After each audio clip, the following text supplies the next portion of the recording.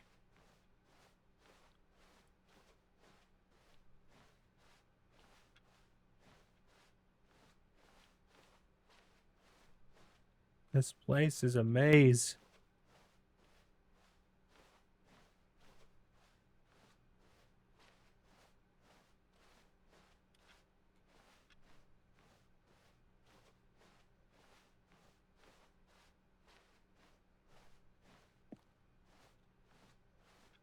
I'll say it. This is the worst adventure I've ever been on. I can promise you there definitely was a story here before. Do we need to restart the game again? Well, I find it unlikely that we'll ever progress by starting over and over again, but it's got to be better than this. Okay, let's give it a shot. Why not? The end is never the end. The end is never... All of his co-workers were gone. What could it mean? Yes, T54 Red. I think we're in the confusion ending. He had simply missed a memo. T54 Red, I think we're in the confusion ending now. What? I forgot to do something. Switch off that PS2. Switch up that IBM PS2.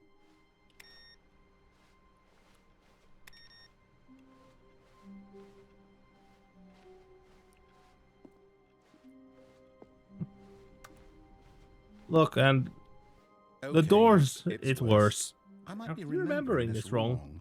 It's possible the story went back where we just came from. Why don't we go back the other direction and see if we missed anything? Look, it's their fault for leaving their workstation unlocked.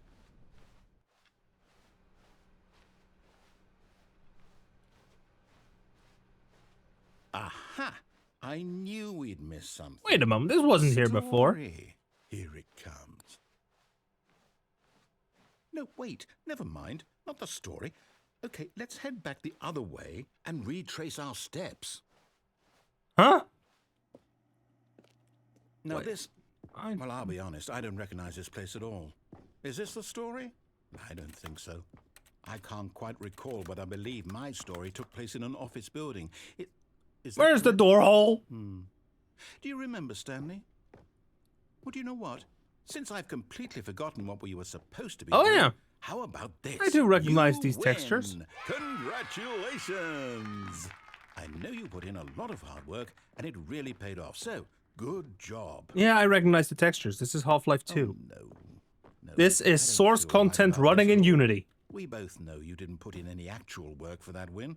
Some people win fair and square, and this was not one of those situations. Okay, I'm getting weirded out by whatever this place is. I don't care what might happen this time. I have to restart.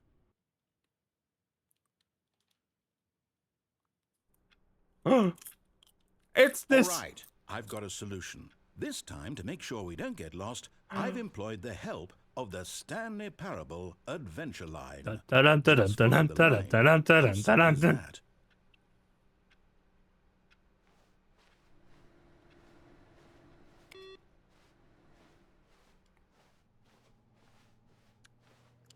Huh?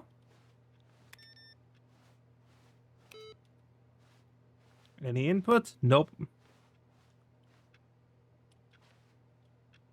Well, this is unfortunate to see. Wait, is this Windows 9? No, this is Windows NT free.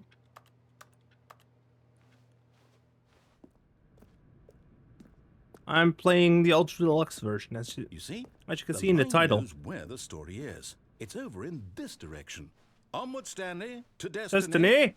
Though, here's a thought. I've only played Ultra Deluxe. I do remember playing the demo. Is the story of no destination still a story? Simply by the Is act there of 8? moving forward, are we implying a journey such that a destination is inevitably conjured into being via the very manifestation of the nature of life itself? Okay, Stanley, I need to follow this train of thought for a minute. Just stick with me. Now, we can both agree that the nature of existence is in fact a byproduct of one's subjective experience of that existence, right? Okay. Oh, now there's if a... my experience of your existence rests inside of your subjective I thought my keyboard was experience of wobbly, this but office, turns out there was an is SD card this lodged office, in underneath fact, it. the skeleton of my own relative experiential mental subjective construct. That That got a bit weird back there.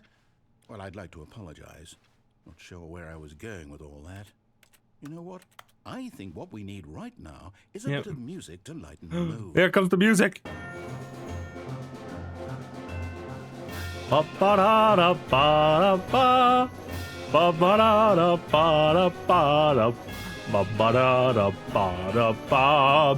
Ba ba da da ba da ba. Ba ba da da ba da ba. Ba ba da da ba da ba. Ba ba da da ba da ba. Ba ba da da ba da ba. Monthly ledgers, corporate imbalances, annual reviews, consolidation reports, environmental accounts, financial records. Wait, 432 peer reviews. Good lord, that's a lot. Here's more financial records, corporate imbalance. Wait a moment.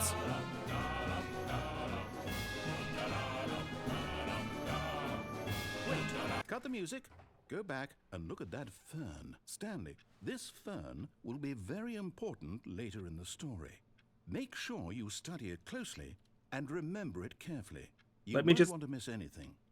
Screenshot that just in case. It's a nice fern.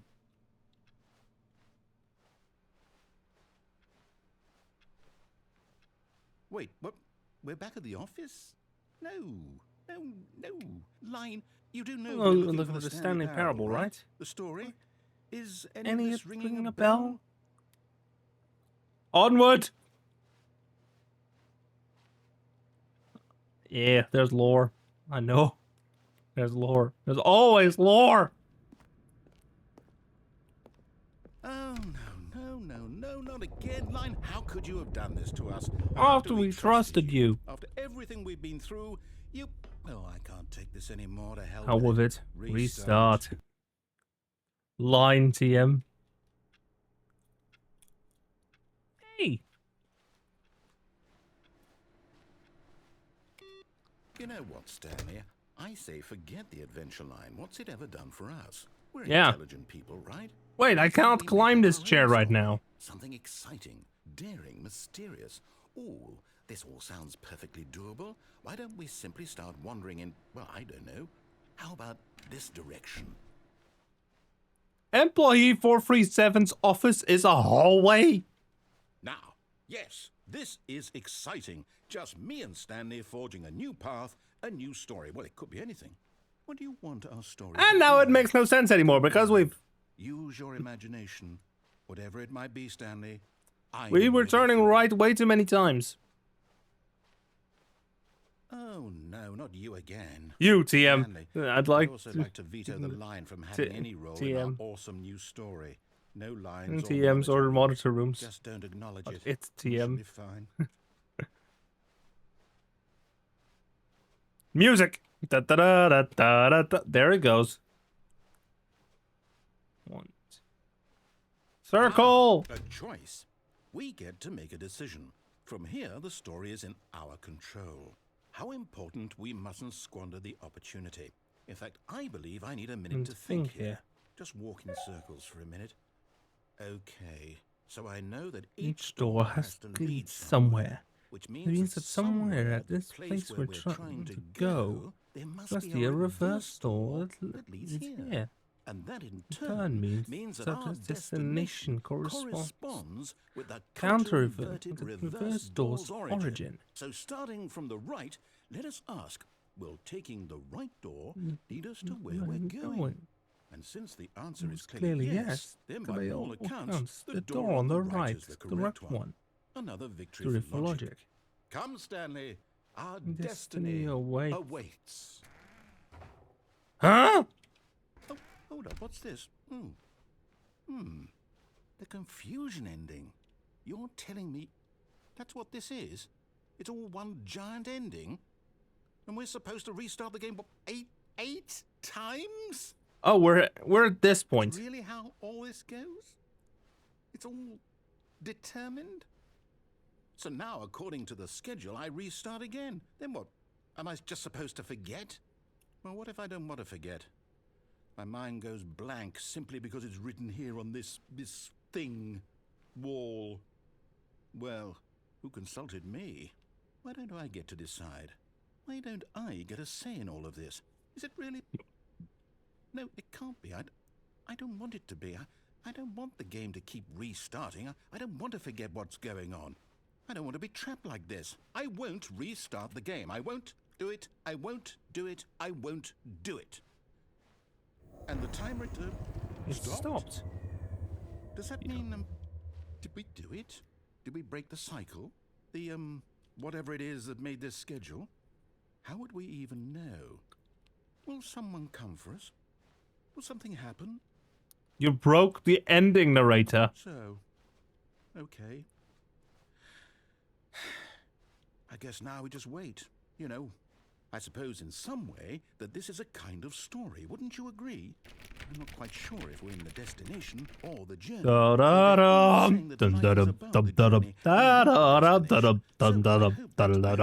right now. We'll find out, won't we?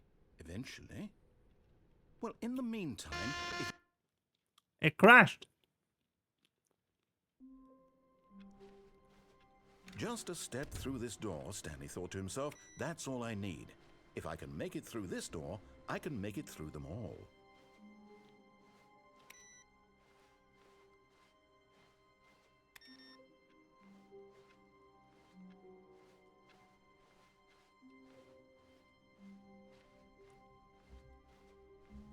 When Stanley came to a set of two open doors, this was not the correct way to the meeting room, and Stanley knew it perfectly well.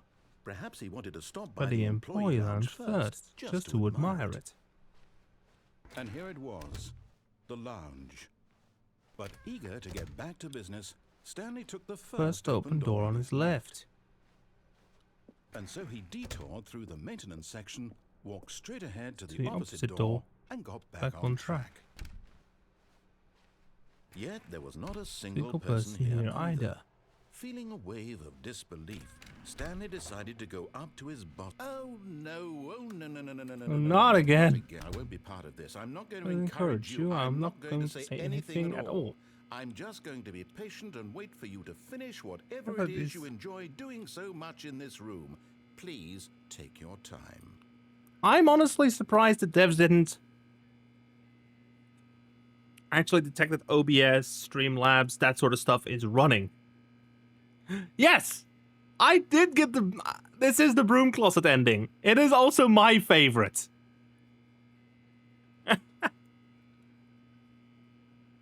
Wait. Oh!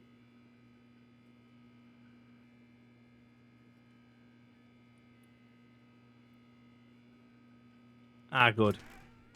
Being from this point on, next restart, it's going to be blocked off.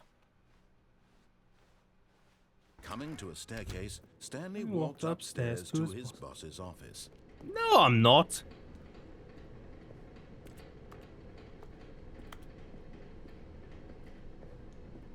But Stanley just couldn't do it. He considered the possibility of facing his boss. Admitting he had left his post during work hours, he might be fired for that. And in such a competitive economy, why had he taken that risk? All because he believed everyone had vanished? His boss would think he was crazy. And then something occurred to Stanley. Maybe, he thought to himself, maybe I am crazy. All of my co-workers blinking mysteriously out of existence in a single moment for no reason at all. None of it made any logical sense. And as Stanley pondered this, he began to make other strange observations. For example, why couldn't he see his feet when he looked down? Why did doors close automatically behind him wherever he went? And for that matter, these rooms were starting to look pretty familiar. Were they simply repeating? No, Stanley said to himself, this is all too strange. This can't be real. And at last, he came to the conclusion that had been on the tip of his tongue. He just hadn't found the words for it. I'm dreaming! He yelled. This is all a dream. Oh, what a relief Stanley felt to have finally found an answer, an explanation. His co-workers weren't actually gone. He wasn't going to lose his job. He wasn't crazy after all. And he thought to himself, I suppose I'll wake up soon. I'll have to go back to my boring real-life job pushing buttons. I may as well enjoy this while I'm still lucid. So, he imagined himself flying and began to gently float above the ground. Whoa! Then he imagined himself soaring through space on a magical starfield, and it too appeared. It was so much fun, and Stanley marveled that he had still not woken up. How was he remaining so lucid? And then perhaps the strangest question of them all entered Stanley's head. One he was amazed he hadn't asked himself sooner. Why is there a voice in my head dictating everything that I'm doing and thinking? Now the voice was describing itself being considered by Stanley, who found it particularly strange. I'm dreaming about a voice describing me, thinking about how it's describing my thoughts, he thought. And while he thought it all very odd and wondered if this voice spoke to all people in their dreams, the truth was that, of course, this was not a dream. How could it be? Was Stanley simply deceiving himself, believing that if he's asleep, he doesn't have to take responsibility for himself? Stanley is as awake right now as he's ever been in his life. Now, hearing the voice speak these words was quite a shock to Stanley. After all, he knew for certain, beyond a doubt, that this was in fact a dream. Did the voice not see him float and make the magical stars just a moment ago? How else would the voice explain all that? This voice was a part of himself too. Surely, if he could just... He would prove it. He would prove that he was in control. That this was a dream. So he closed his eyes gently, and he invited himself to wake up. He felt the cool weight of a blanket on his skin, the press of the mattress on his back, the fresh air of a world outside this one. Let me wake up, he thought to himself. I'm through with this dream. I wish it to be over. Let me go back to my job. Let me continue pushing the buttons. Please, it's all I want. I want my apartment, and my wife, and my job. All I want is my life exactly the way it's always been.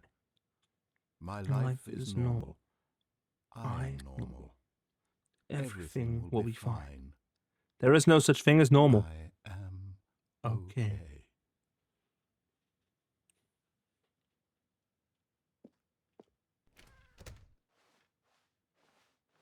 Stanley began screaming. Please, someone wake me up. My name is Stanley. I have a boss. I have an office. I am real. Please, just someone tell me I am real. I must be real. I must be. Can anyone hear my voice? Who am I? Who am I? And everything went black.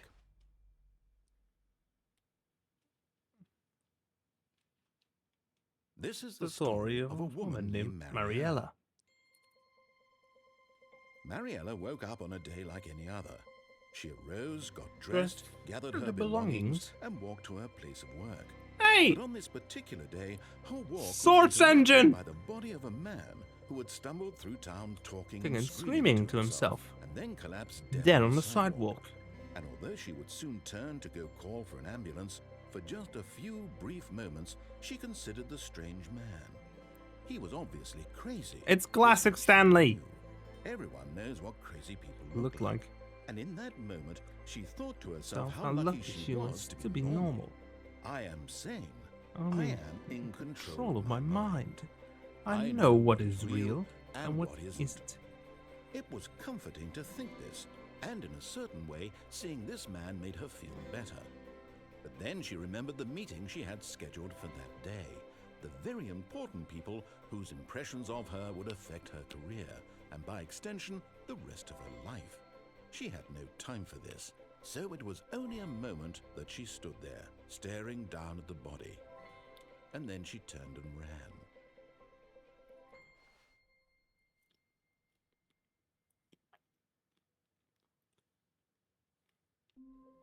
That was again source engine assets in Unity. Room. Yes, that's where everyone would be. Stanley just needed to get to the meeting room, and from then on, he would never be alone ever again.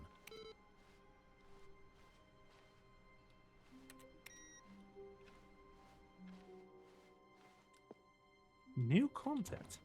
Oh, New content? What does that mean, new content? Oh, 416 has been relocated.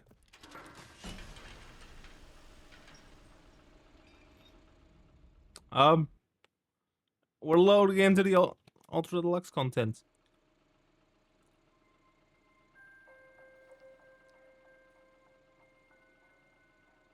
Hello, and thank you for playing the Stanley Parable Ultra Deluxe. As you may know, the Stanley Parable was a video game released in 2013 on home computers. After receiving critical and commercial success, it was expanded upon in 2022 with the Stanley Parable Ultra Deluxe, a reimagining of the game for consoles and home computers. The Stanley Parable Ultra Deluxe features exciting new content that broadens and expands the world of the Stanley More Parable, game. delighting audiences the world over. Please step inside and see what thrilling new adventures await in the Stanley Parable Ultra Deluxe. Oh, well, this sounds delightful. I'm very excited to see the thrilling new Ultra Deluxe content. Okay, so far it's an elevator. Nothing special in yet, that. but I'm sure it's just the beginning of a mesmerizing adventure.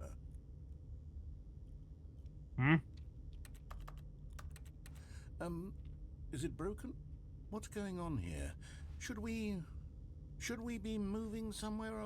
Oh, there we go. All right, finally, at long last, it's on to the new content. I've never been more more ready. Let's do it. Let's do it.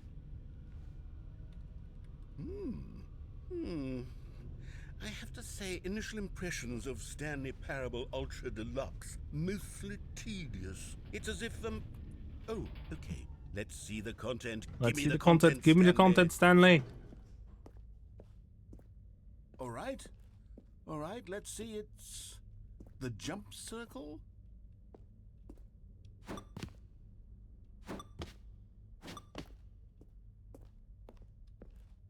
Is that it? Surely that's not all the new content. There has to be something else, right? Goodness.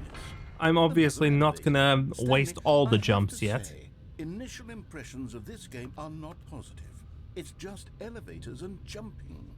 Is this what passes for exciting new content? I mean, in the This is new context of content. this I game, could just read you the whole dictionary. There's 20 hours of new content right there. Hell, I could count to 30 trillion. You could put that on the box. The Stanley Parable Ultra Deluxe, now with over 1,000 hours of new content. And oh wait, there's more. very good. Yes, I knew there had to be something else. Let's see it. I'm ready for whatever it is. That's it? Oh, you've got to be kidding me. You see, Stanley? This is what happens when greedy video game developers with no respect for their fan base rush a cheap expansion to market for no reason other than to make an easy dollar. And don't get me started on the level of craftsmanship that's gone into it. In fact, I'm looking right now at the game's achievement, and it's hard to believe one of them actually says, "Test achievement, please ignore." What quality assurance department signed off on this? I'm infuriated. I don't see it. And I intend to find these people on Twitter and hold them personally accountable. It's my fault, Stanley. I built up too much anticipation around the new content, I'm afraid. It could Oh, never mind, it live is up to there. Such expectations. If you're still with me.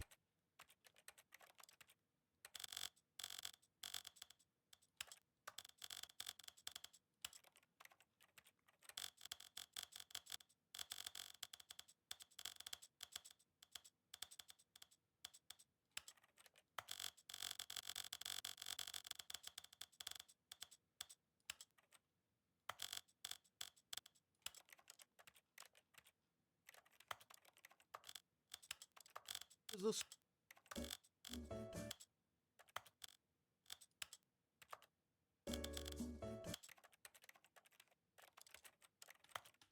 Why don't we just reset the game, and we'll try to get back to what the Stanley Parable is really about? No frills, no gimmicks. Just you and me having a great time together like always. What do you say, friend? And that resets and the game resets itself. Wait.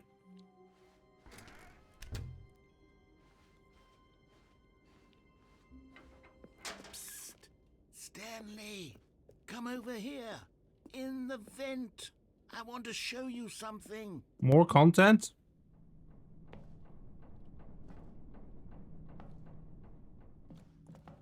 You sure about this one, narrator?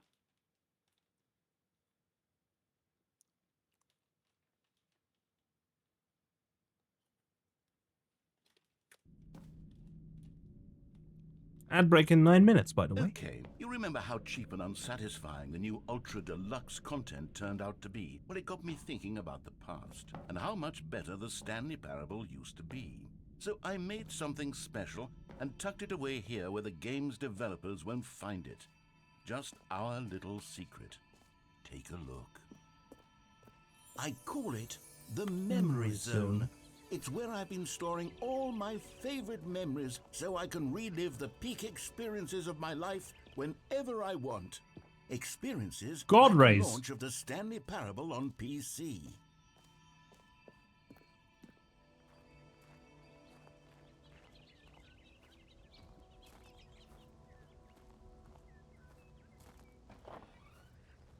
Welcome to the Memory Zone. You see, Stanley, doesn't the Memory Zone remind you of how wonderful Stanley Parable was before it was sullied with a cheap re-release? Remember back in October of 2013, when the game originally launched? Back Collector's then, edition. Video games had integrity. Back then, it all meant something. Oh, the waste. Audience Award, Independent Games Festival,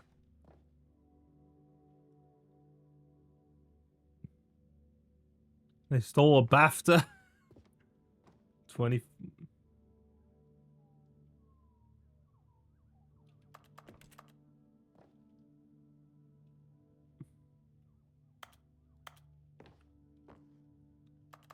That's not right.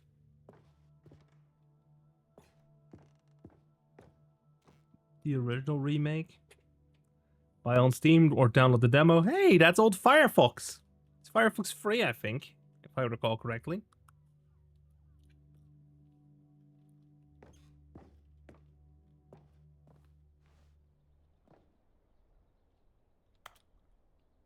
The Stanley Parable OST, bits of music.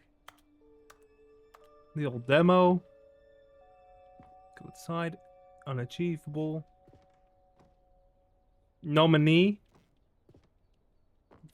for a BAFTAs. BAFTA Games Awards 2014. Debut game, best game innovation, game debut game nominee. Story nominee. New York Times.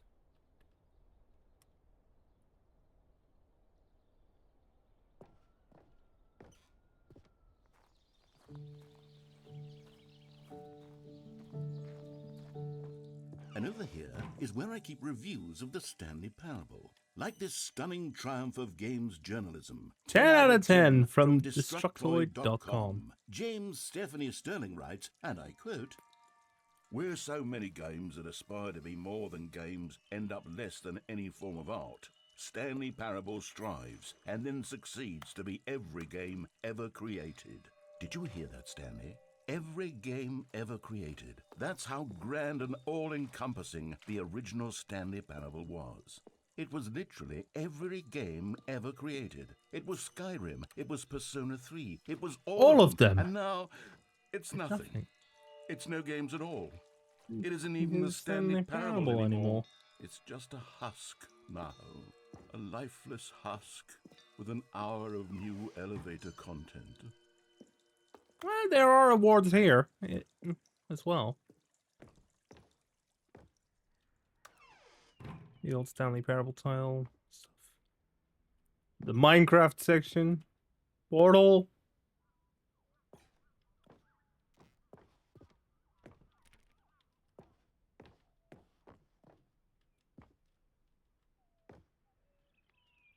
Why on Steam? There's the off and on button, person of the year. Hey, look, it's Hammer. I think. Here's another moving passage, this time from GameSpot.com. The Stanley Parable is both a richly stimulating commentary on the nature of choice in games, and one that offers some of the most enjoyable, surprising, and rewarding choices I've ever been confronted with in a game. 9 out of 10. Don't you get it, Stanley? The game was perfect. It didn't need anything else. It didn't need new content. It just needed to be left Source alone SDK there. to spend the rest of time collecting dust in the hallowed hall of beloved video game memories. Source SDK. Of course, they didn't have proper box level. They don't have proper box art for the SDK because it was always digital. Carpet textures.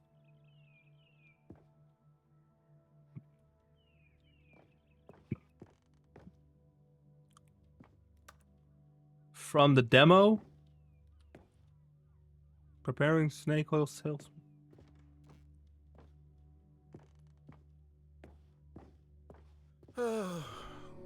These were simpler times, Stanley. But I wouldn't give to go back, to have it all over again. Wait, hang on. I don't recall this part of the memory zone before. What's this? What's down here? Steam reviews. Oh no. Oh no. Oh God, no. Stanley, it's a collection of reviews from Steam, the online video game distributor. I haven't looked at these in years. I can't even imagine what's been collecting down here. Surely these reviews were glowing as well, weren't they? Honestly, I could not be bothered to play this game to full completion. The narrator is obnoxious and unfunny, with his humor and dialogue proving to be more irritating than entertaining. Unfunny? I'm not trying to be funny. Whoa. I'm trying to make a serious work of art. Buglivia. Up a handful of gags to insert into the Stanley Parable, but the game is already such a densely layered web of profound philosophical insights that I can't even imagine where I'd have the room to stick them. I'm tempted to leave a...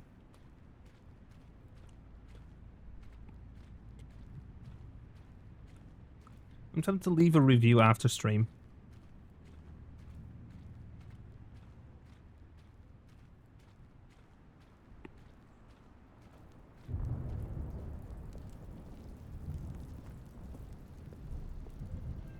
Okay, let's see what this one says. Well, the diff of the game is good. For someone who prefers non-linear games, this preachiness gets annoying fast. Preachy? Stanley, I'm not preachy, am I? You can tell me if I'm preachy. Honestly, you can. Oh, goodness. This is actually quite shocking for me. Well, to be honest, I had always thought of the game's dialogue as being rather terse to begin with. You can't know how much fluff I cut from the game to get it to feel as light and airy as it... Well, I always thought it did. But maybe it wasn't. Oh dear. What an awful memory to have to hold on to. These black marks on my otherwise unimpeachable track record. I feel like a failure. Like I let these people down. Perhaps the Stanley Parable isn't quite as sterling as I always remembered. Hey, I like it. What's this one got to say? You constantly have to stop doing anything so the narrator can catch up with his long-winded explanations of what's happening. I wish there was a skip button. A skip button? Well, yes. Yes, I think we can do that. If I'm truly too preachy, then maybe letting you skip ahead for just a moment, surely it couldn't hurt. Not if it means we can strike these negative reviews from the record. Only positive reviews of the Stanley Parable. That's my motto today, and it's always been my motto. I'd do anything for the customer, Stanley. Yes, a skip button we shall have. Oh, we're into skipping it. Ending. Oh, ad break in 1 minute. And here it is. Go ahead and give it a shot. I'll pop you forward in time so that the second my incessant droning starts to bore you, with just the push of a button, you'll have zipped right past it. It's what the players have been asking for, and I'm very proud to have delivered. No more listening to me rambling on and on and on. No, no, no, no. The Stanley Parable is a game for the people. And if the people want silence, then by goodness, that's what they're going to get. Well, don't sit around waiting for me to shut up. Go ahead and make me shut up. Here, we'll pretend that I've just begun an interminable monologue, and it goes something like this. The story and the choices. Shut up. Oh, you're back, you see. You were only frozen in time for a few minutes, but it was plenty of time for me to deliver a long, rambling monologue full of unnecessary verbal flourishes and lengthy ruminations on the nature of choice in video games. Of course, okay, 10 minutes past one of my more profound such ruminations. Not that, of course, you need a description of it, but ad break. I need to pause for that then, so you guys have some time.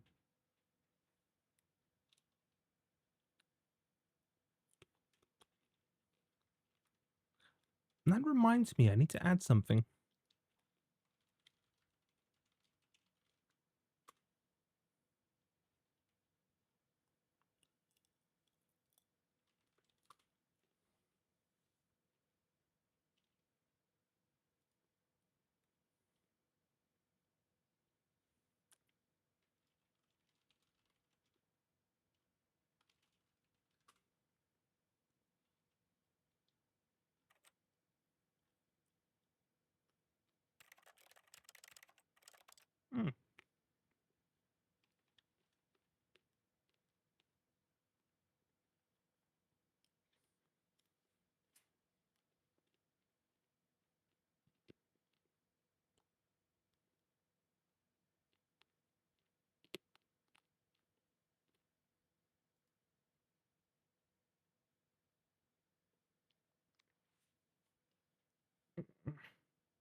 In fact, I can actually just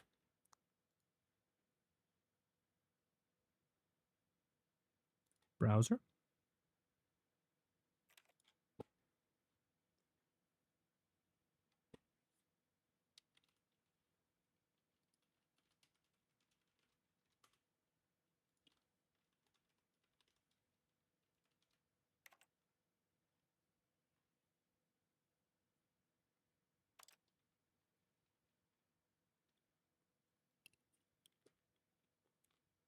There we go. The ad notification should be working now.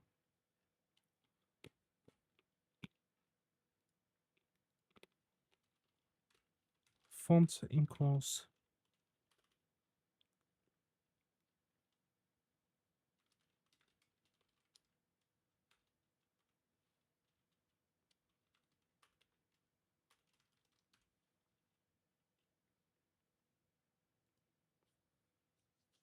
There we go.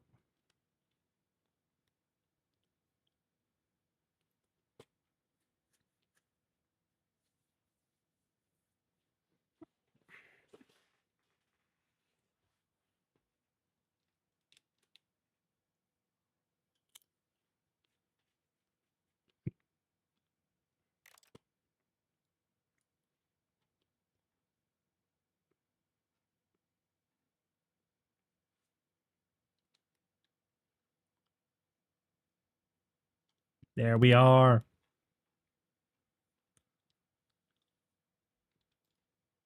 Describe it, I'd say it was perhaps less of a rumination and more of a treatise. Or maybe a manifesto. Well there, sport. You really did catch me rambling on a bit, didn't you? 11 minutes. That's the power of the button. The minute I start to go off on a thoughtless display of self-absorption, it's right at your fingertips to go poof, and it's all over. Oh, I can't wait to see what Cookie 9 will say about this. And okay, welcome back, Stanley. Now, I should say that the amount of time the button has been skipping through is becoming longer and longer. That last one was, well, I want to say maybe 30, 45 minutes? It's yeah, 45. Unendurable by any means, but it's, well, there's really only so much I can ramble on to myself about. I know, it's shocking, isn't it? But at any rate, 2:13. I do suggest that we not press the button again. I think the skip button has been aptly demonstrated, and we can say goodbye to it and just... Wait, how do we get out of here? Where did the door go? Wasn't there a door that led into this room? I do feel quite certain that there was one here before. How else would we have gotten into the room in the first place? I don't think one can enter a room without a door of some sort, or a window, or something like that. Do you see a window anywhere? A porthole? A sufficiently large crack in the wall? I'll take any of these. All I want is there's a to fan. move on and to please step away from the skip button, to go anywhere other than the skip button. There was a door here before, wasn't there? I swear there was. Where did it go? Can you maybe just ram your way through a wall? Is there any possibility that you could, say, slam your body into the wall until enough damage is done for you to be able to leave? Please, I'll take any option at all. I'm asking you to work with me here. We need a door. We need a door of some kind. I can work with any kind of door as long as it can open and leave. Stanley, please don't push the button again. It's been 12 hours. You've just been frozen there. I don't know why the skips are getting longer, but they're really, truly getting longer, and my God, there's no way out of the room. Stanley, the door is gone. It's completely gone. I've looked at it from every angle. I've checked every one of those walls 1,000 times, and there's no door, Stanley. There's no door. There's just you and a button. And if you keep pressing it, I have no idea what will happen. I have no idea how long I'll be made to sit here. And more than anything else, I don't know how to stop you from pressing the button again. I can't control anything. Oh, Stanley, you're back. You're back. Oh, my goodness. I have someone to talk to again. Stanley, I think it's been a week. Or 2 weeks. I've been sitting here all that time. Just sitting here. Not a single person to speak with. And you'd think that that's just how it's always been, right? Me talking and you saying nothing. Would you think that it's exactly the same as always? Doesn't that feel like what we've already been doing? Me just talking? But it isn't, Stanley. It isn't the same at all. It isn't even close. Because I know you can't hear me once you push that button. That's what I'm realizing now, Stanley. I'm realizing that I needed to know that someone was listening. I needed there to be a vessel through which my words were moving. It was the vessel I needed, Stanley. Not the outcomes, not the story. None of that matters anymore. I'll give it all up. I'll give up every branching path. I'll burn my story to the ground. One single thing I need, and God, I can see now that I need it more than anything, is to know that someone else is taking it in. What? I don't see a damn thing. Oh, hello. It's you. You're here again. Welcome. I have had time to think Clock's out of battery. About us and about everything we've been through. I've had so much time. I stopped keeping track after a year. Have you ever sat down in one place and not moved for one entire year? Let me describe it for you. To begin with, there is only regret. There is only the turning wheel of missed opportunities. I felt nothing at all but regret for the longest time, Stanley. Days, months. I lost it all in a blur of the deepest longing to undo the past. And when that feeling had begun to subside, what took its place is what I can only...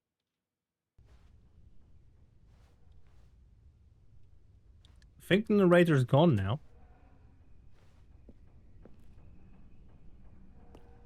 Yep, that one's all broken.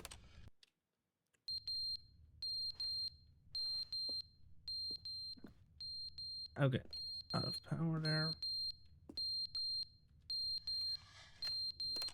It's beeping as if it's out of battery. They didn't understand the game was never meant to be funny. It was meant to have a point. It was meant to speak to the human condition. But where are the jokes? Where are the jokes? They bemoaned, they screamed, they gnashed their teeth and said, entertain us. It wasn't enough. They had to leave a pathetic little thumbs down review and make all of their pitiful demands. But then, he's talking too much.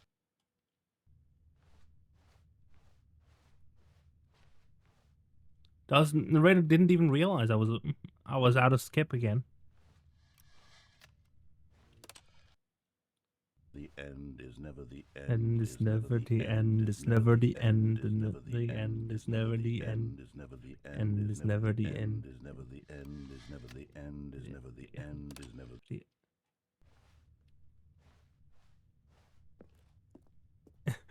It was just narrating the entire loading screen, huh? button. Wait. We're Portal 2ing this. It's breaking down.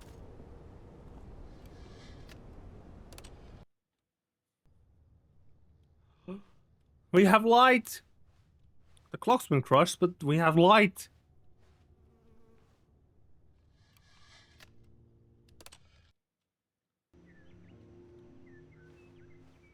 Yep, we're Portal 2ing this.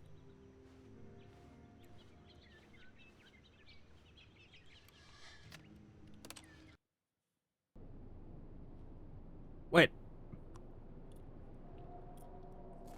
It's all gone. It's dark out. One more.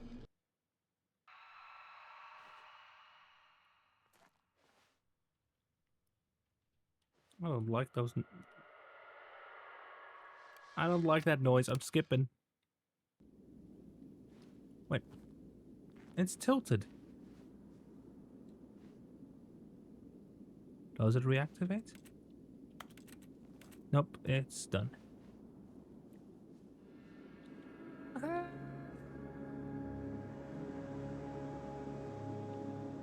It's a desert.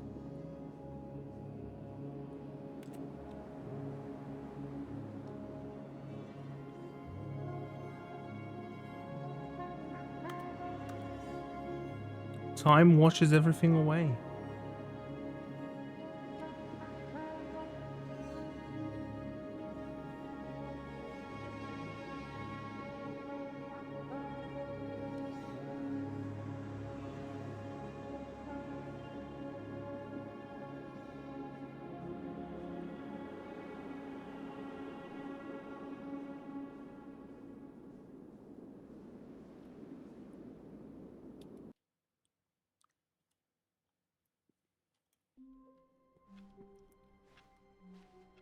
All of his Co-workers gone. What What could it mean? Stanley decided Them to go to the meeting room. Perhaps he He had simply missed the a memo. Hey, another PC is on.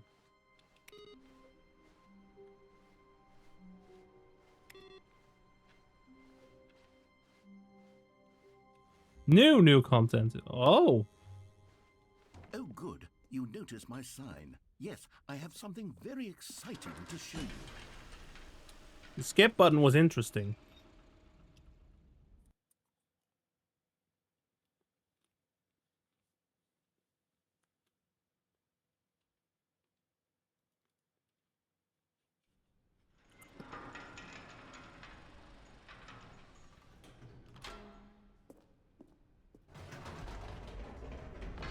You see, Stanley, I've been reflecting on the Stanley Parable and about how roundly disappointing this ultra deluxe version has turned out to be. The original Stanley Parable was a landmark,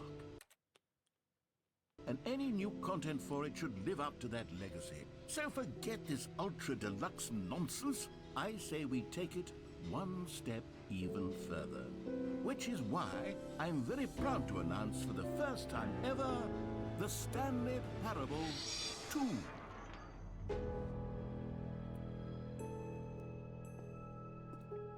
Yes, you see, isn't this far superior to a measly re-release with a few minor additions? Think of all the new territory but Macintosh. with a fully fledged sequel. Hey, I think I have this model right over there. Why there are so many possibilities? It This is could the go in 2013 to so many 2017 different directions. design. This is what fans have truly been asking for. Oh, technically, this is the last Intel design. 3, 2, 2, 2, 2, 2, so. Taste the sequel. Sip. Calling it the Stanley Parable 2 is just so much catchier than Ultra Deluxe, don't you OS. think? Ultra Deluxe? We understand. What does it even mean? Look, it's the old... But the Stanley Parable It's the old 2, hero now wallpaper. That's an artistic statement right there. It's future-oriented. It screams progress and innovation and long-term franchising potential.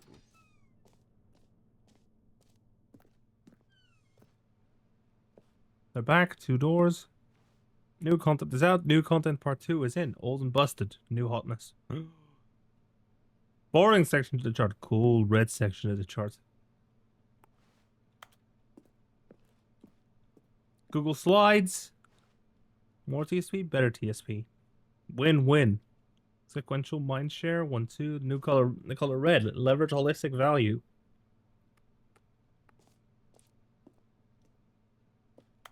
Google Slides.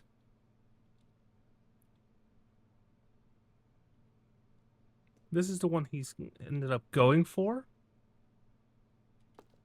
Hey, he's using clearly it's Google One.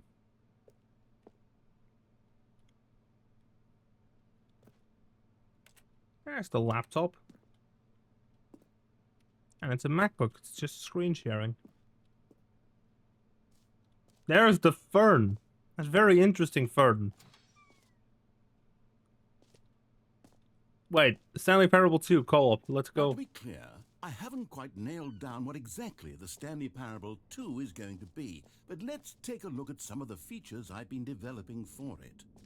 I figure that if I can loosely organize a handful of interesting concepts, that surely the game will sort of naturally spring up around them. It'll all work itself out. Game development is much more of a fuzzy magic than anything scientific or logical, really.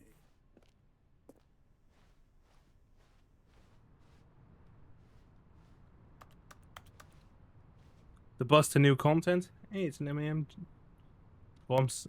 Hey, look, it's actually a real bus. Ooh, that's not really accessible. Definitely not wheelchair friendly. Here we are. Go on, try out some of the new features. The bucket, merch. Hear your name in the game. Enjoy the new features. Taste the sequel. For the Stanley Parable 2, I asked myself, what do players really want? And of course, the first and most obvious answer is that they want to be individually recognized and validated as people. So with that in mind, my first addition to the game is this button which speaks the name of the person playing the game. Isn't that wonderful?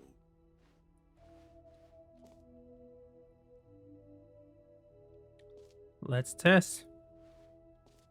Does it actually work? Jim. It's got it wrong. Sorry, I should have clarified. Right now, the button only says the name Jim. It But of requires course, in the TTS. final game, this button will say your name, whatever name that is. Here, let's have you role-play as Jim to really simulate the full experience of this feature. Just play along. I promise you'll love it. Okay, here we go. Let's take a deep breath, clear your mind, forget whoever you are, and simply become a person named Jim. Jim. Whoa, hold on. I wasn't finished setting up the backstory. If you don't properly roleplay as Jim, then you'll never understand the impact of this button. Otherwise, it's just a stupid button that says somebody else's name. Okay, we're doing it again, and this time let me finish first. Now, allow yourself to become Jim.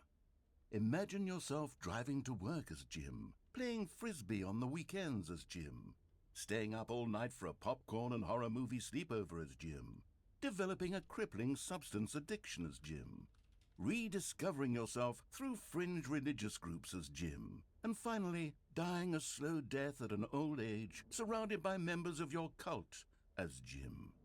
Do you feel it in your soul? Are you really, truly Jim right now? If so, then please step forward and press the button.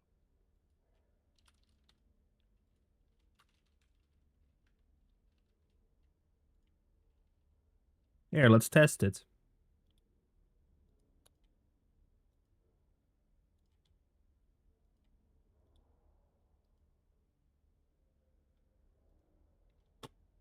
There we go. Jim.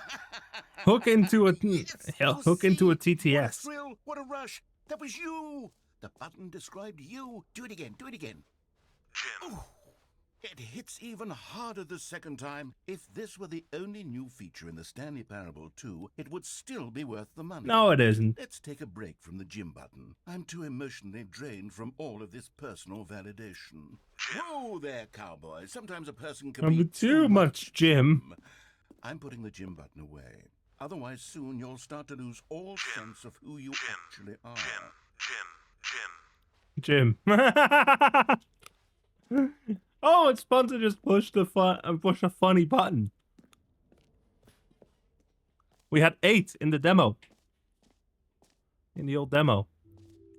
I suppose I could allow only people named Jim to play the Stanley Parable too. That would actually save me the work of finishing this feature. Wait, does it actually? The baby's all grown up. Yay!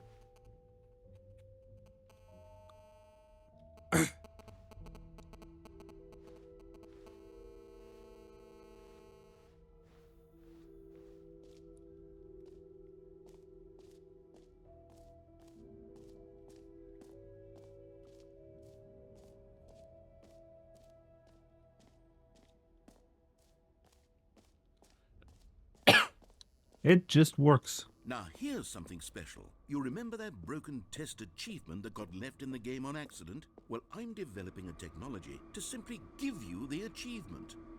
Yes, you see, you'll come to this lever, and when you pull it, the achievement will be given to you. It's as simple as that. These small source assets. No, wait, that's not the beefy computer.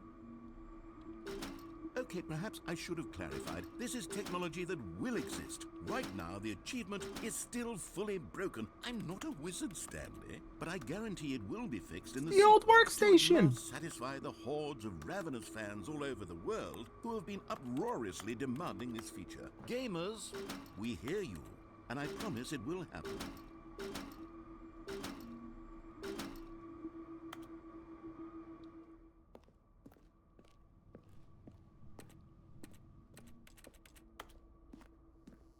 It's a broken achievement.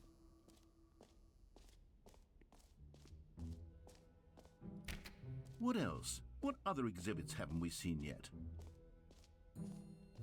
Please no screenshots. Okay, I'll be honest, I haven't yet decided on this one. I think that in the new version, the office could use a bit of decoration, like balloons. But I'm undecided on Get Well Someday and Happy 12th Birthday. Which would you go with? You know, sometimes when you solicit another person's opinion, it makes you realize that you knew which one you actually really wanted all along. Happy 12th birthday, step-niece, it is. Or actually, maybe I should have gone with...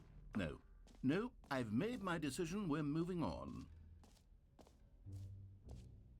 The button that says Jim. Merch?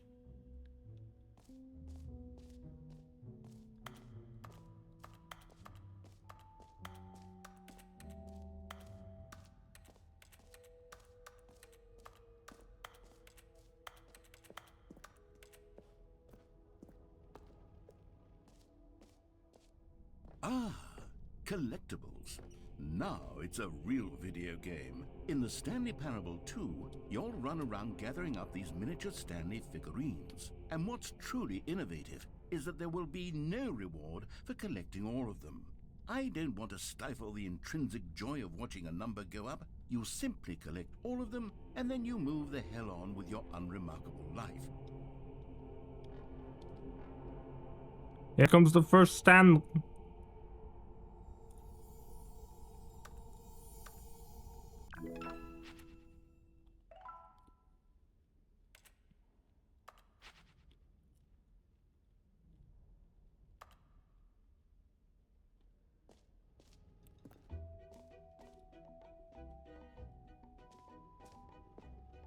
God, it really is the worst when you collect everything in a video game and then they give you a big fancy reward for it. Absolutely tragic.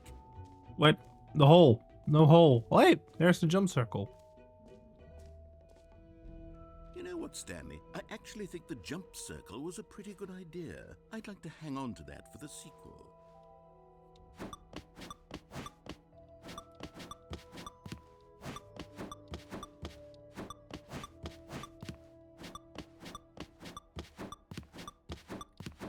This is why.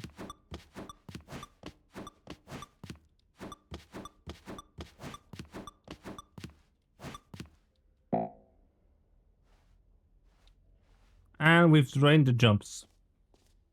That's why I didn't want to drain the jumps immediately.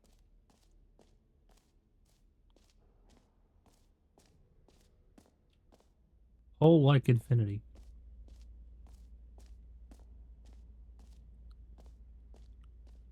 Look. Stanley, here's an idea that I'm truly fond of. It's never been done before in a video game.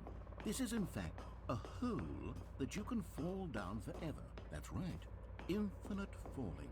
You can fall until the end of time, if you like. A stunning leap forward for video games is a... Behold! Me, first day on the job as a bottomless hole inspector.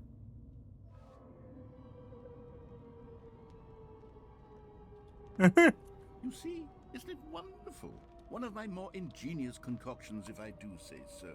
Now then, since you've gotten to see the infinite hole, you can press the teleport button to pop back up to the top, and we can continue onward. Great. Now, I'm very excited to show you even more of my ideas for the sequel. I fell in. Okay, and I guess we're back in the hole now. Did you really need to see it again? I don't know what else there is to say, Stanley. It's an infinite hole. It's exactly what you're doing right now, but forever. There really are so many other fascinating exhibits that You know what I need to do now. I really spend quite a lot of time on all this, and I would very much like to show you some more of them. I'm checking how deep it actually goes. And press that teleport button again, so we can get back to what's really important about... Oh, goodness. Well, this is rather embarrassing, Stanley. Shit! I'll be honest with you. I truly did not believe that anyone would actually stay in the hole long enough to hit the bottom. I'm gonna be fired! I told you The bottomless hole is the bottom. Who actually wants to fall forever? The hole was plenty deep. It was more than deep enough, in my opinion. Maybe it's you who likes falling too much. Maybe you're the problem. Look, things got a little heated there. I think we both said some things we didn't mean.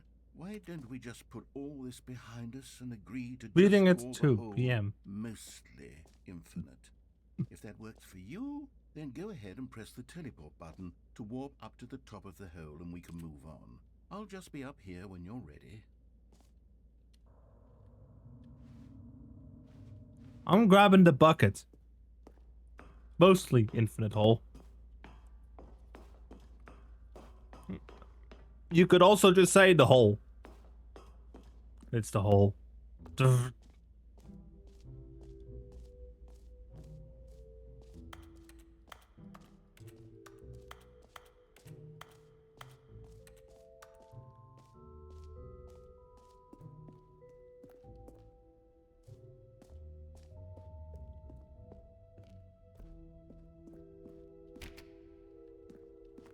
Oh, I actually have to...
Aha!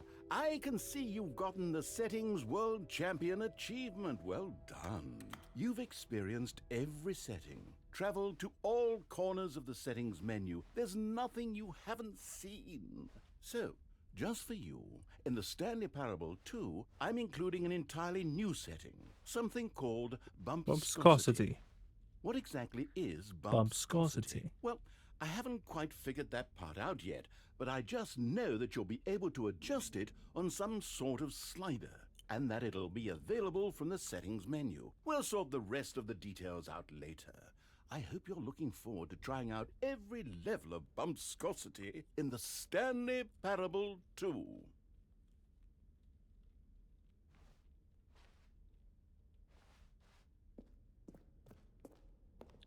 There we go. What is it? Let me check. Is bumpscosity in here now? Yes.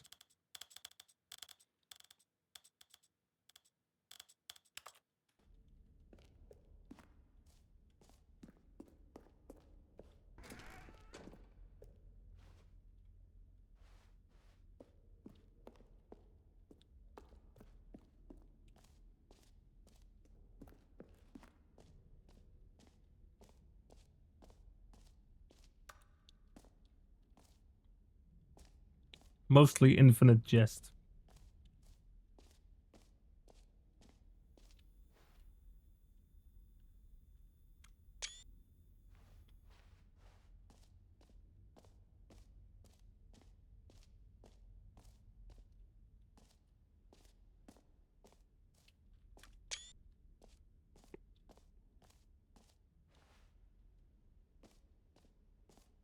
It's time for the bucket. A common complaint of the Stanley Parable was that it was confusing and paradoxical, that it engendered a chaotic sense of reckless despair in those who played it. Well, I am happy to say that after much consideration, I've engineered a clever solution to this fundamental problem with the game. It's the Stanley Parable Reassurance Bucket. You see, Stanley, anytime you're holding the bucket, a sense of calm and ease will fill your mind and your heart. It's true. As long as you hold on to the bucket, the many disorienting contradictions of the Stanley Parable will feel perfectly normal and perhaps even comforting. You may even come to long for the gentle embrace of jarring cognitive dissonance while the bucket is in your arms. And to be honest, it's a much more convenient solution for me than actually redesigning the game to be less uncomfortable. Can you imagine what a pain in the ass that would be? Yes, the bucket is the perfect solution. Come on, give it a try. The bucket. Can you feel it? The glow of comfort, even in the face of crushing despair, must already be sweeping through your body. And in fact, can I say that I do believe the bucket lends you an air of charisma as well? I think that just holding it has made you the slightest bit more attractive as a person. Aw, thank The you. benefits of the bucket seem to go on and on, don't they? All this and more await you In the Stanley Parable 2. Does anyone give out awards for most enjoyable bucket in a video game? That really should be an award if it isn't already. Let's go back to the hole. Fine, it ended.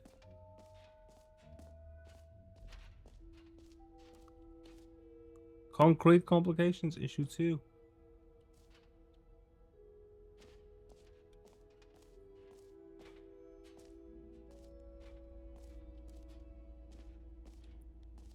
It just keeps going.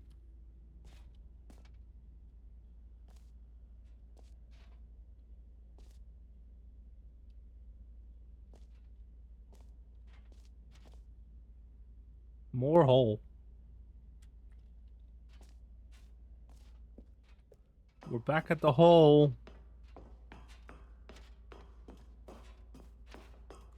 Hole inspection. Oh, for heaven. You see, I was right. The problem is you. The problem is that you like holes too much. Not normal.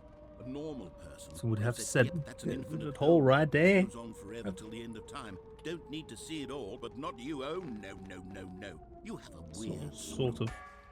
Oh.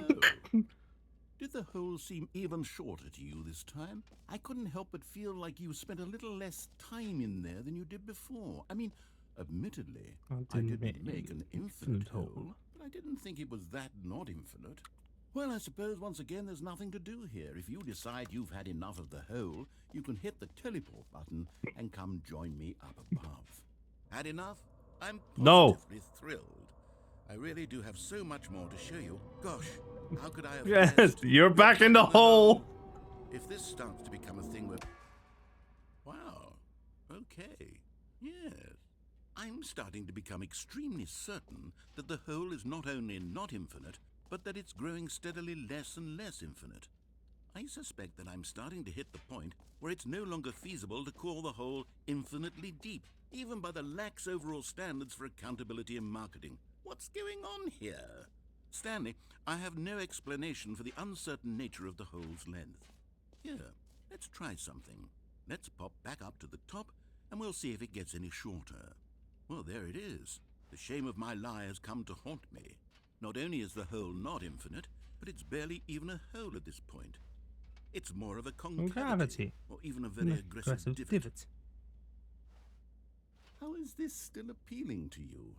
I know you're obsessed with holes, but at this depth, I just can't see this scratching the itch. Oh. Who am I to judge? You just do whatever it is you're here to do and hit the teleport button when you're ready to move on. Is the, teleport button not working? You sure? Well, I mean, I really don't have an explanation. It was working just a moment. Still nothing? Well, I suppose there is one thing I can do to fix this. I'm out. Goodbye, Stanley. You couldn't bear to be away from the hole, and now you'll get more time with it than you could ever have asked. It's a win for everyone. You get to be with the hole, I get to do literally anything else. Take care, Stanley. I hope you and the hole have a wonderful rest of eternity together. How is the hole? Is it gonna get more infinite again?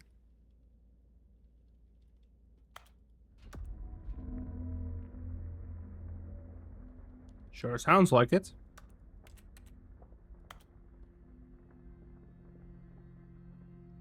Hole inspector.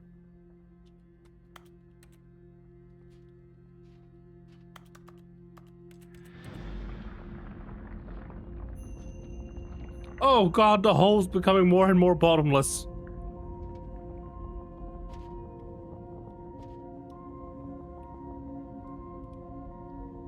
The hole.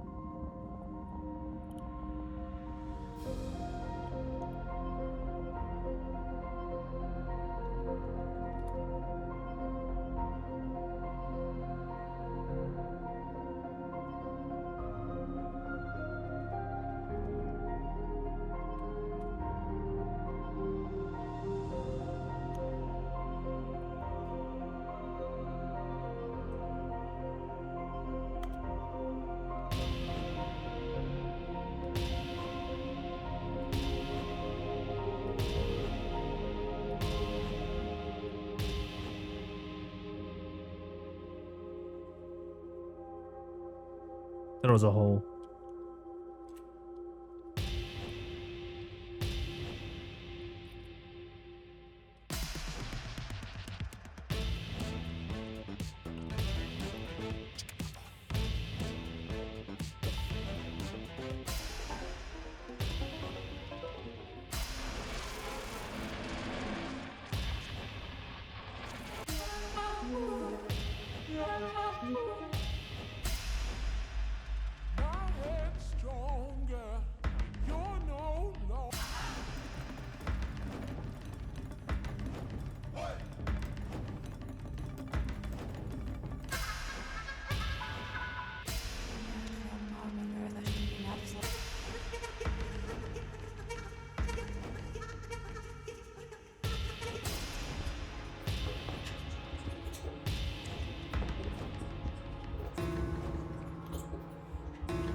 Hey, hey, hey, it's the error.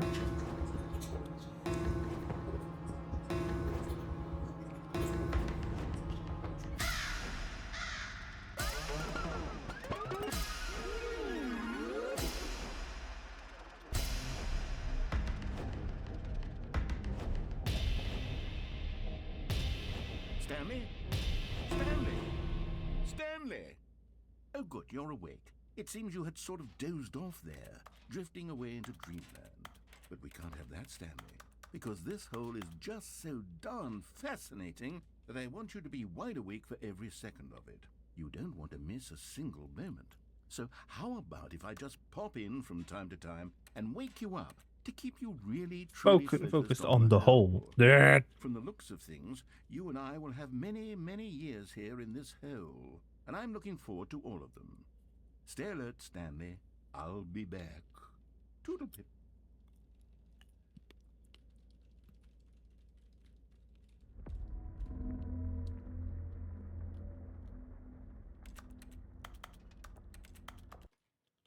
Here it goes again.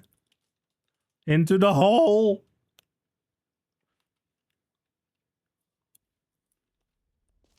Here we are. Go on. Try out some of the new features.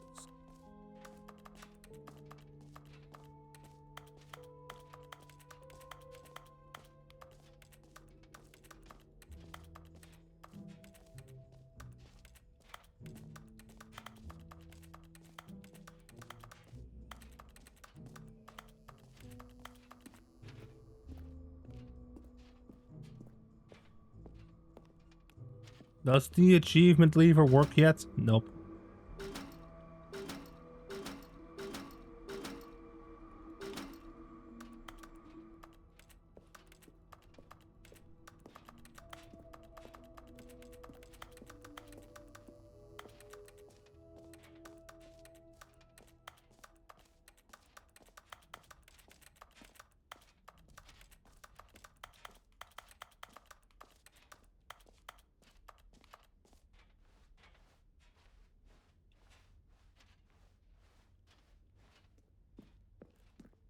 I've seen the new features.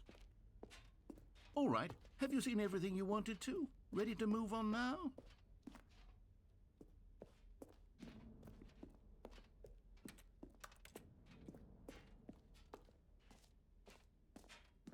So, Stanley, what do you think?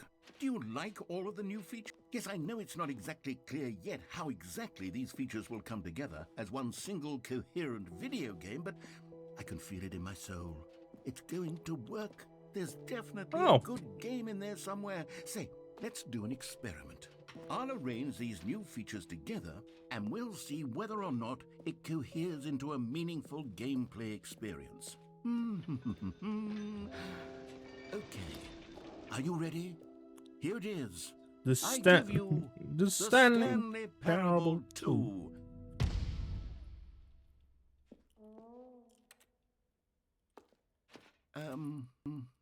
Well, I mean, there's potential here, right? Jim. It's sort of. Okay, never mind. Hold on. Let me do a different arrangement. Okay, yes, this is much better. I feel good about this. Here we go. Version 2. Who am I kidding, Stanley? This isn't a coherent video game at all. It's a lot of gags. And I do very much enjoy creating gags, but they don't add up. We have two achievement machines. I wanted more than anything to create a sequel that would capture all the magic of the first game. I wanted fans to love it. No matter how good these gags are, they won't stand on their own. They would need the structure and the gameplay of the original. Wait, maybe that's it. I can take the original Stanley Parable and simply, well, insert a few of my new features into it. Tastefully, of course. With respect. With care for the vision and integrity of the original game. Would it possibly work? I suppose it could. But it would need a really, really tremendous title screen. A title screen that says with bold and uncompromising conviction, "This is the Stanley Parable 2. Let me see if I can whip something up. All right, perfect. Go ahead. Take a look. Oh, it's kicking me out to the main menu. Ooh. Let's put bump viscosity to 76.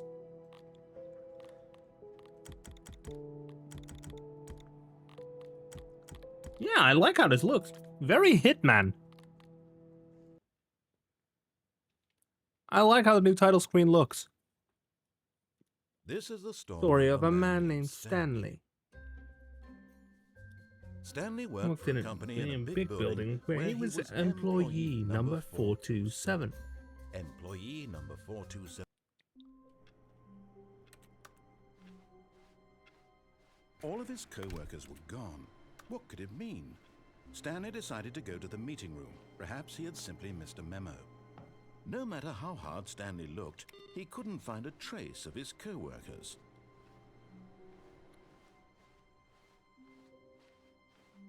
There's the bucket.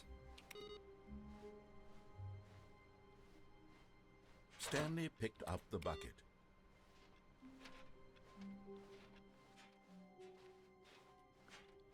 When Stanley came to a set of two... Stanley clutched the bucket tightly to his chest. This was not the correct way to the meeting room, but Stanley had felt the bucket calling to him, telling him that the employee lounge was simply the place to be.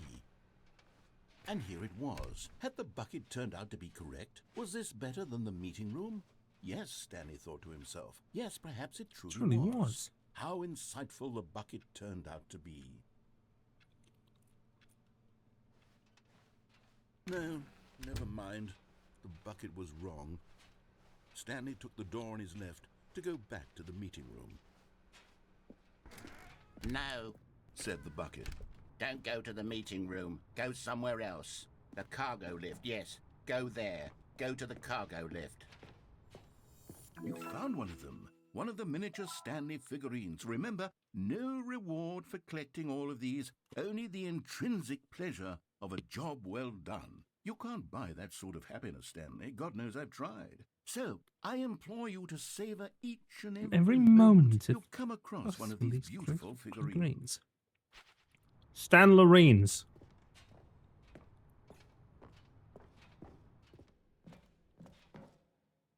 Loading screen.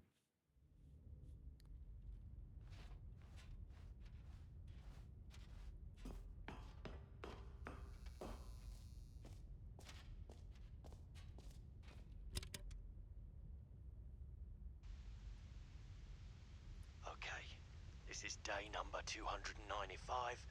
Tape number... I don't even know. I lost track. Nothing feels real anymore. The longer I study this bucket, the less sense anything makes. The sheer euphoria I feel every time I pick it up. No matter how many times I've done it, it's always the same feeling. And the emptiness in my chest when I set it down. It doesn't make sense. There's no explanation for it. I still haven't figured out why I see the world so differently when this bucket is in my arms. Why everything feels so... What do I do with this treasure? I can monetize it. Yeah. It's unthinkable the amounts of money people will pay for even just an hour with the bucket. This is my golden ticket. But I have to be careful, because as soon as this gets out, there's going to be a target on my back. Even now, I don't know who might be trying to get. What's that? Who's there? Who's there?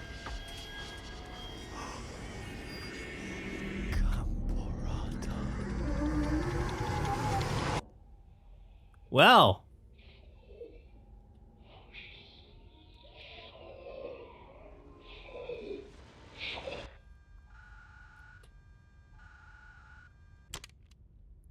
Woo.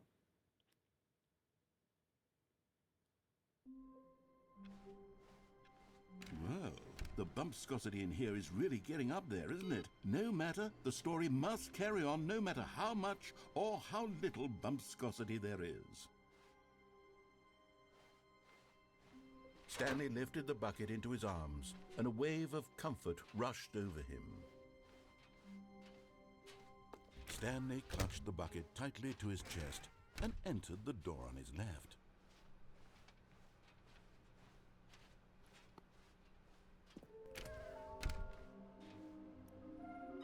Stairs. Something to do with stairs.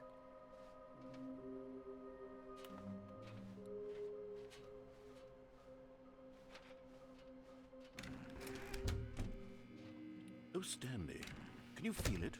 The broom closet. It wants the bucket. You can feel that, can't you? The aura of jealousy? It's as clear as day. This broom closet believes it deserves the bucket. I can really feel it now. It's a bucket. It belongs in a broom closet. That's what the broom closet is trying to say here. It's supposed to go with the other cleaning supplies. Good for you, Stanley. Don't give in. Don't hand over the bucket. I know how hard it must be, given the pressure that the broom closet is putting on your shoulders right now, but you have to be strong. This is your bucket. This is your companion and lifelong friend. You can't hand it over.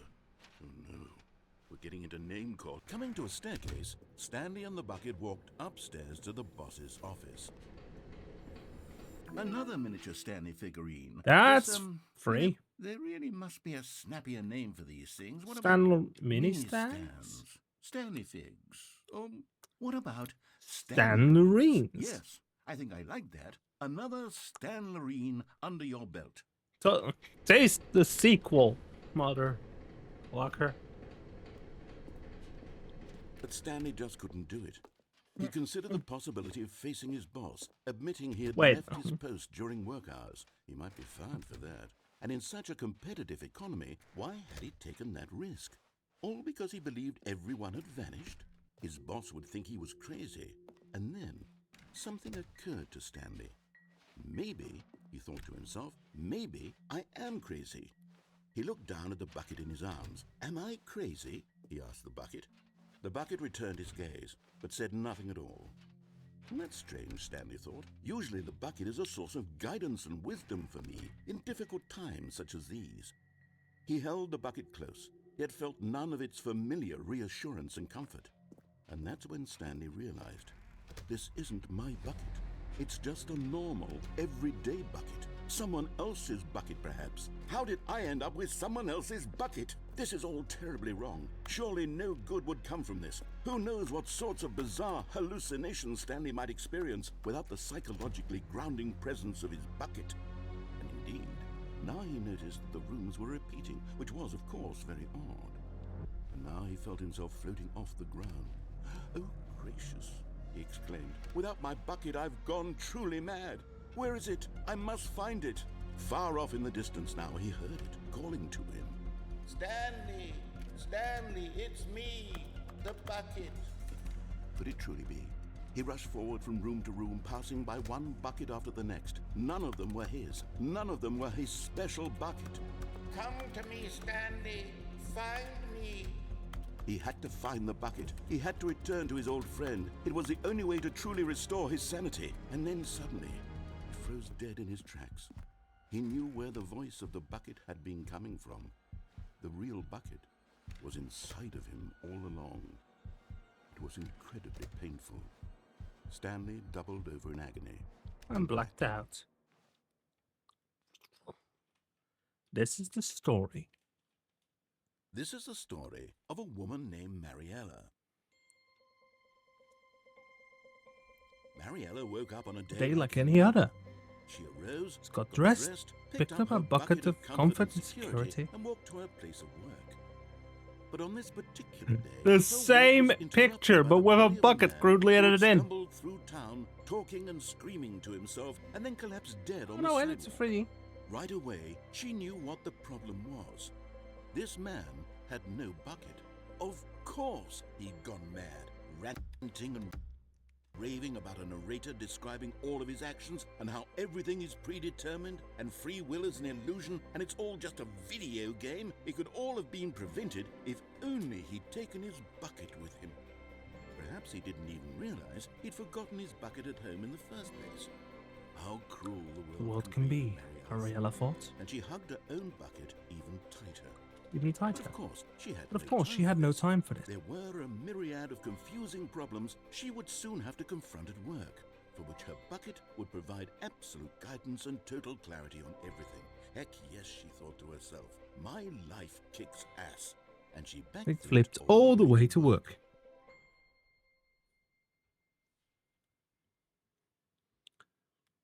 The sequel is loading. All of his co-workers were gone. What could it mean?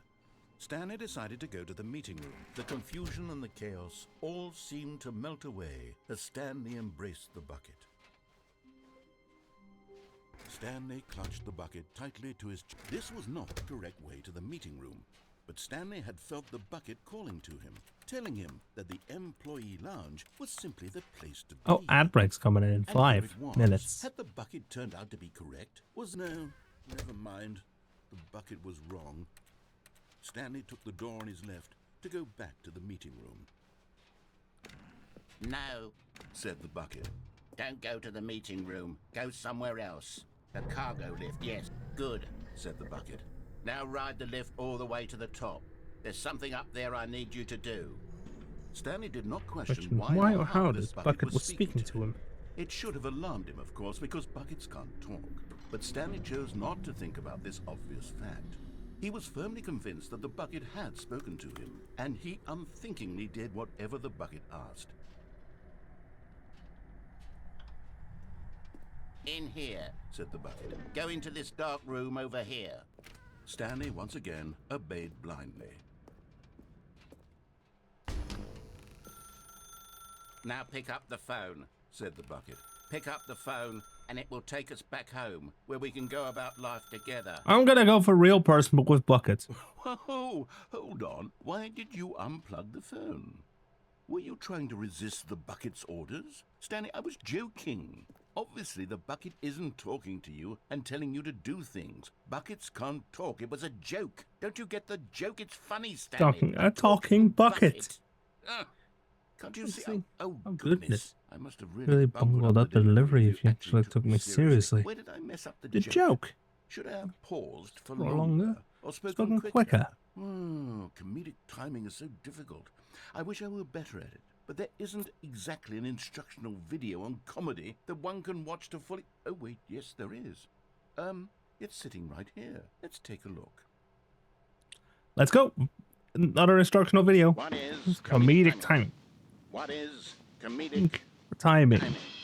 How does it work? How long should it last? How can it be used to effectively silence your political enemies? And more importantly, Can it it be talk taught in its entirety within 90 seconds? Thankfully, the Answer answer to all these questions is yes. yes. Let's dive Deeper. If you've ever told a joke or made someone laugh, in all likelihood, you did it while standing 50 to 80 centimeters from them in a room of no more than On 76 degrees degrees Fahrenheit. with one of your arms raised straight upward at a 15-degree angle from your body. These are the optimal conditions for good comedic timing. To begin the joke, start by stating and spelling your name. Next, provide a brief synopsis of the joke, including the specific times at which the recipient of the joke will laugh, and then and spell out your name a second time. With these Steps complete, it's time to begin the humor. Speak the Entire joke in no more than 18 seconds. and no less than 13 and a half, pausing only for bathroom breaks when necessary. When the joke has concluded, it is customary to inform your listener that the joke is over by declaring in your loudest possible voice, I'm Dunny with the funny. Let's practice Screaming, I'm Dunny with the funny. now. I'm Dunny with the funny. Good. This saying is a perfect example of expectations management, which is the cornerstone of good comedy. Finally, It's time to hand out the surveys. Collecting hard data data from from your audience on how rapt they were throughout the joke is the only way to grow or learn as a comedian. An effective survey should be no less than 10 pages long and should include the same question reprinted several times, just to ensure the survey taker is actually paying attention and not simply filling in answers at random. Ad break in 1 And minute. that's all there is. With these strategies at your disposal, you'll have audiences doubled over in laughter and even tripled over in laughter in no time at all. Just remember to let them stop laughing at some point. You gut-busting He's a little scamp. After all, with Eat each of us needed on the front lines of the war to fight the 12-legged invader who threaten our very existence, and who very likely die in a hailstorm of bullets and mandibles. All of us must be prepared to give our lives to this noble cause, just as our children must do after us, and their children after them. Godspeed, and may Earth reign supreme. Huh? Well. Hey, goodness, this video is a little outdated, isn't it? Well, no matter. I think the fundamentals of proper comedic timing are still as relevant today as they were back then. So with that in mind, I believe the only way forward is for us to return to the 2 doors and walk through all of this again, so I can try to... Ad break. There we have it. As you can see, there's a new thing. Here. I am not done with the funny quite yet. Haha. I'm not quite done with this funny. Wait, does it actually work to do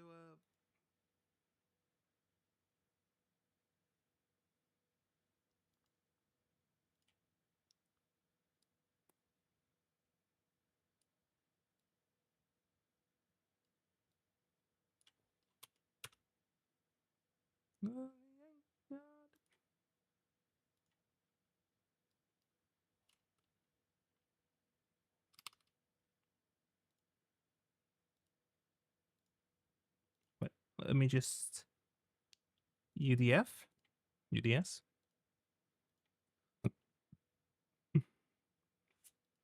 Browse D.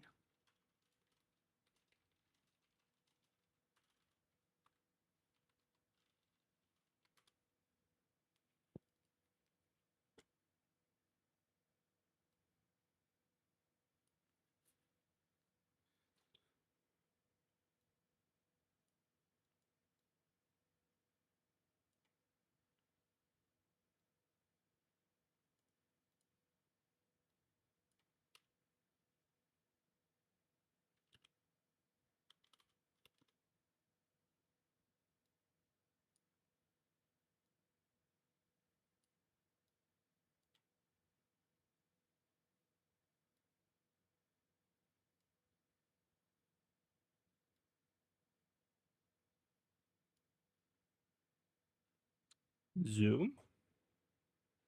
Oh, magnification amount, put that back down to 1.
Okay, we're back from the ads. Telling my story with more appropriate comedic delivery. Come along, let's head back. I'm not done with the funny quite yet.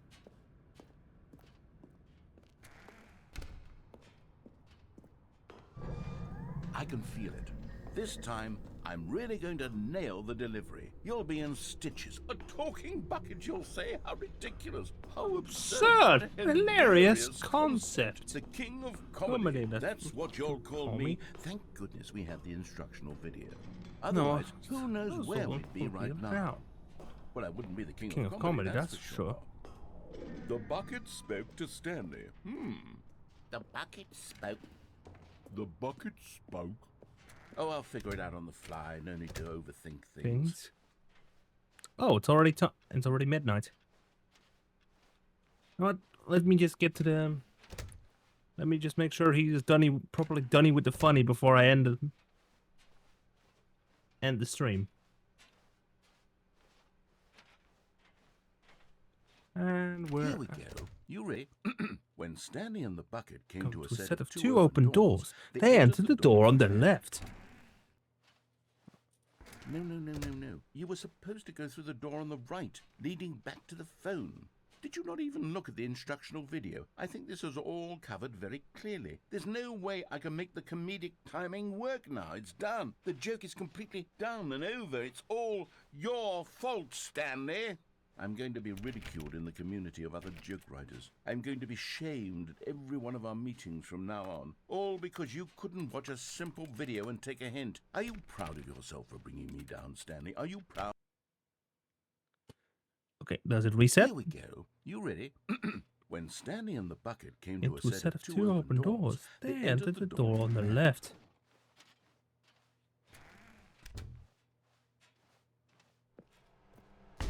What?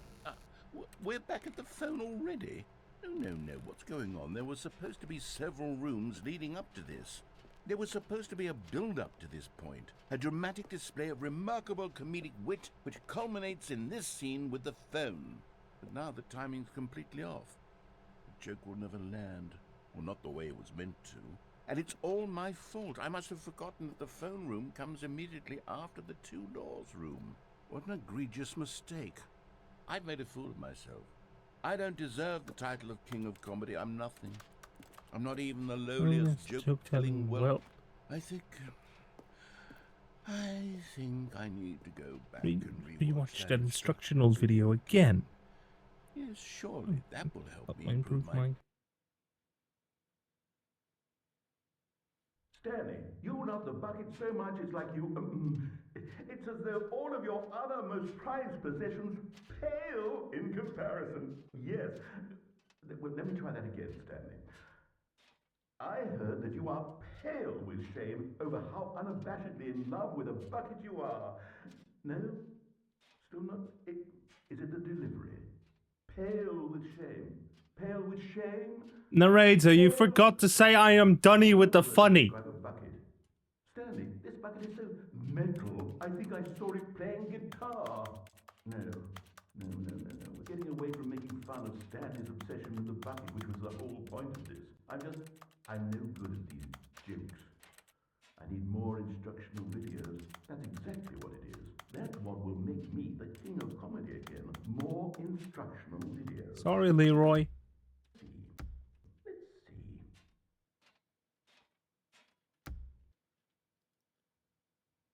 And there we have it.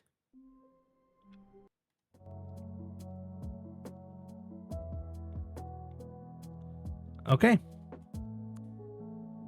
Time for me to wrap it up. Pack it up, pack it in. Let me begin. Let's raid out. But to whom? But to whom?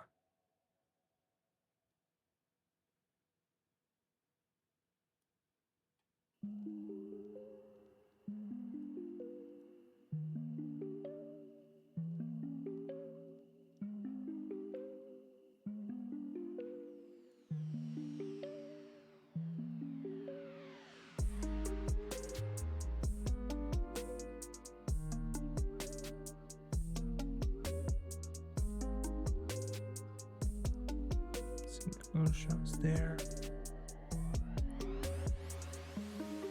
Let's go say hello to Appo, who's currently playing Minecraft.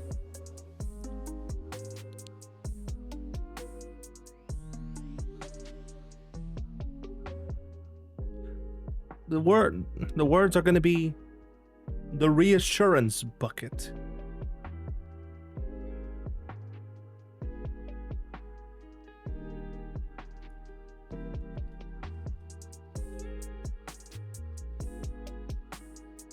There we go. That's the word.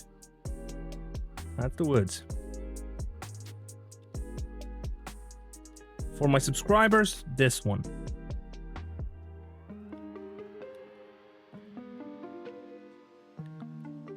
See y'all over there. Bye-bye.